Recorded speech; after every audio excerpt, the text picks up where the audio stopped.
Chapter 1: The Origin of Warm Diseases. 1.1 to 1.6. 1. The 6 cycles of Zhengji Da Lun state. In the years of Chen and Shu, the beginning of the years Qi, people suffer from warm diseases. In the years of Mao and You, the second years Qi, severe warmth prevails, and sudden deaths are common among the people. In the final years Qi, the diseases are warm in nature. In the years of Yin and Shen, the beginning of the years Qi gives rise to warm diseases. In the years of Chou and Wei, the second years Qi brings forth rampant warmth, affecting both near and far. In the years of Zi and Wu, the fifth years Qi results in warm diseases. In the years of Sai and Hai, the final years Qi leads to both warmth and severity. This section discusses the progression of Qi cycles, marking the onset of warm diseases. Each year's warmth varies in its intensity, appearing gradually or suddenly, influenced by celestial factors. The blending of dominant and guest Qi determines their manifestation. Detailed investigation and inquiry provide understanding, thus there's no need for excessive elaboration.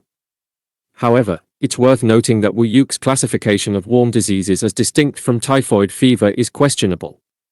Warm diseases are more prevalent than typhoid fever and share many similarities.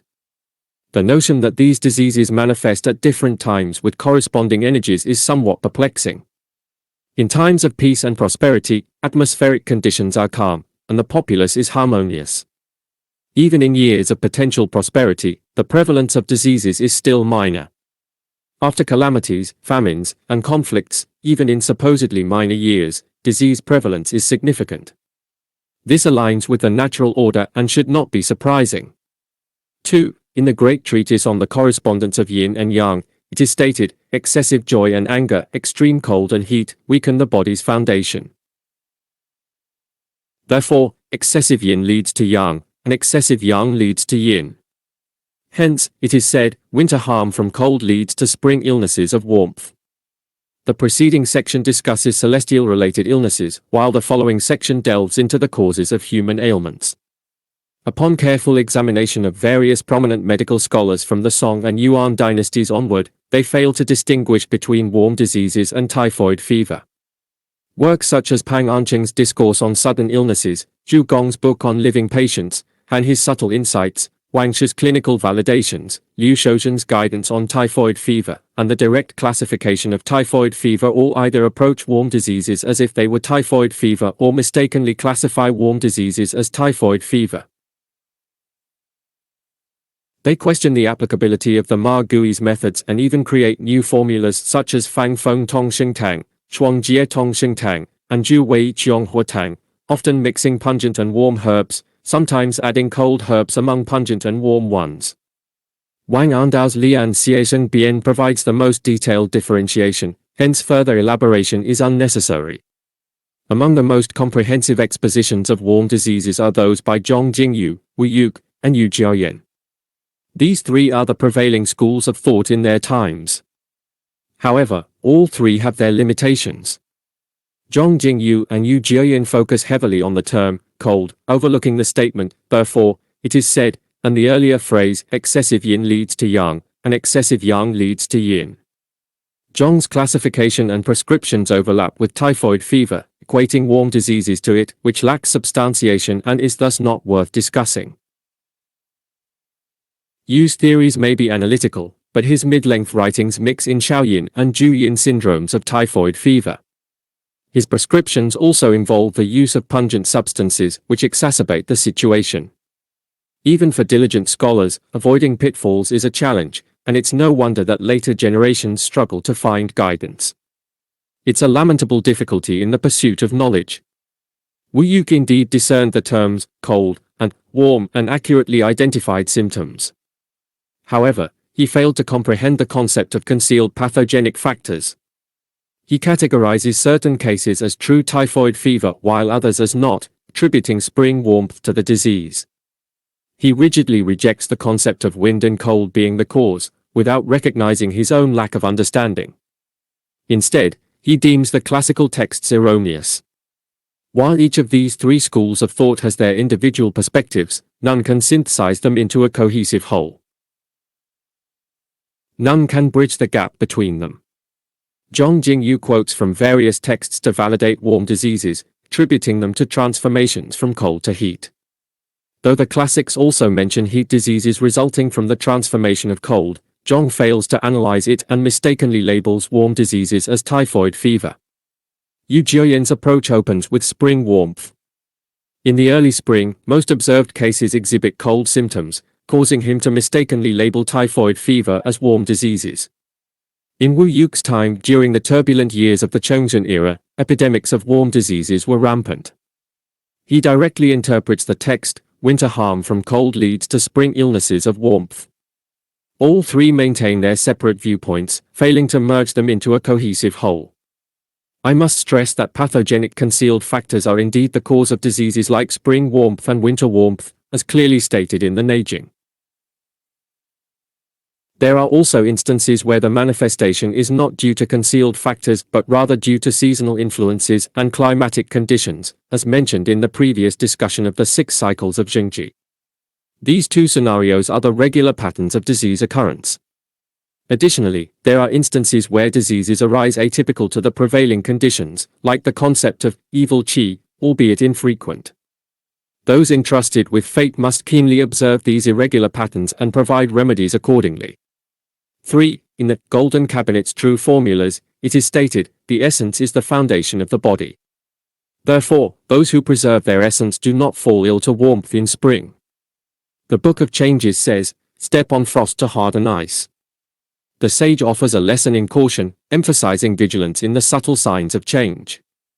A saying goes, preparation ensures success in all matters. The classics state, the highest physician treats before the illness manifests, he administers before the disorder arises. The sage manages before chaos erupts, he governs before turmoil develops. This section should be considered alongside the third-month ordinances, and should also be correlated with the previous discussion of harm from cold in winter. It implies that harm from cold in winter leads to illnesses of warmth in spring, but those who preserve their essence can avoid it. Therefore, the first chapter of the Simple Questions discusses the primordial principles of male and female yin essences, their generation, growth, and depletion. The next chapter closely aligns with the Great Treatise on the Four Qi, advocating the nourishment of life in spring, considering summer as the period for nurturing growth in summer for the harvest of autumn, nurturing harvest in autumn for the storage of winter, nurturing storage in winter for the rejuvenation of spring. The ability to preserve essence prevents all forms of ailments, not limited to just warm diseases. The Golden Cabinet suggests that when the original qi of the 5 viscera is unobstructed, a person attains harmony and peace. How then could Yu Jian misunderstand this principle? He takes the harm from cold in winter as one large branch of discourse, the lack of essence preservation as another large branch, and the harm from cold due to the absence of essence preservation as another branch.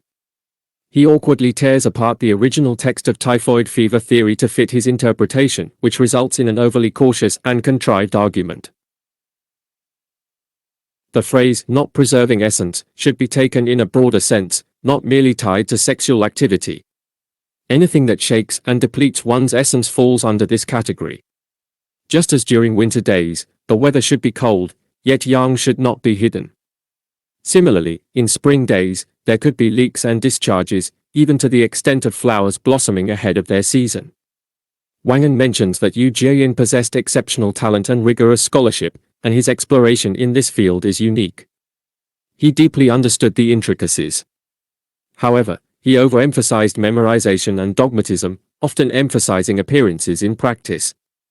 His approach to typhoid fever with Qinglong, Guiqi, and Mahuang at its core was rectified by the Ku family. But when it comes to warm diseases, he employs 3 branches and even attempts to incorporate numerous methods, one by one, to align them with the typhoid fever theory.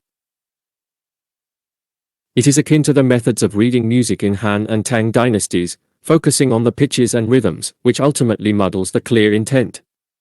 Readers should distinguish between them. The subtle meaning in the sentence, in the grass, there is a golden mirror, still pertains to typhoid fever and does not refer to warm diseases. 4. In the chapter on heat disorders, it is stated, any illness that starts as a cold disorder and develops into warmth, if it occurs before the summer solstice, is classified as a warm disorder. If it happens after the summer solstice, it is classified as a heat disorder. In cases of heat disorders, sweating should not be halted. Warm disorders are a gradual progression of heat. Those occurring before the summer solstice relate to the signs of spring, where the weather becomes warm and the yang energy becomes prominent. If the yin essence is insufficient to balance this, a warm disorder arises. Those occurring after the summer solstice manifest as intense warmth, causing humidity to move. The combination of heat and humidity becomes heat stroke. Do not is an injunction, implying that sweating during heat stroke should not be stopped. This is a method for treating heat stroke. 5. In the chapter on needle technique, it is stated, when qi is excessive and the body is cold, it results in cold-induced disorders. When qi is deficient and the body is hot, it results in heat-induced disorders. This distinction between cold-induced and heat-induced disorders is clearly articulated in the classic text. However, why do people universally apply cold-treating methods to manage warm and heat disorders? 6. In the chapter on vital qi penetrating the heavens, it is stated, due to excessive sweating during heat, there is restlessness leading to panting and sighing. During quiet moments, there is excessive talking. Heat conditions carry a fiery quality which is rapid and dispersing, leading to spontaneous sweating. Fire and the heart share the same qi, hence the restlessness. Panting and sighing result from the control of metal by fire, restricting the flow of clear qi in the chest, hence the desire to pant and groan. It's possible that when an evil influence remains internally within the heart, quietness prevails externally, but due to the presence of heat pathogen, there's an incessant urge to speak. Note, the translation provided above is a rendering of the text into English. Given the complexity of the original Chinese text and its medical terminology, some nuances may be lost in translation. The text contains references to traditional Chinese medical concepts and historical contexts that may require further interpretation. The translation is provided based on the text provided and does not include the continuation that was mentioned at the end. To be continued.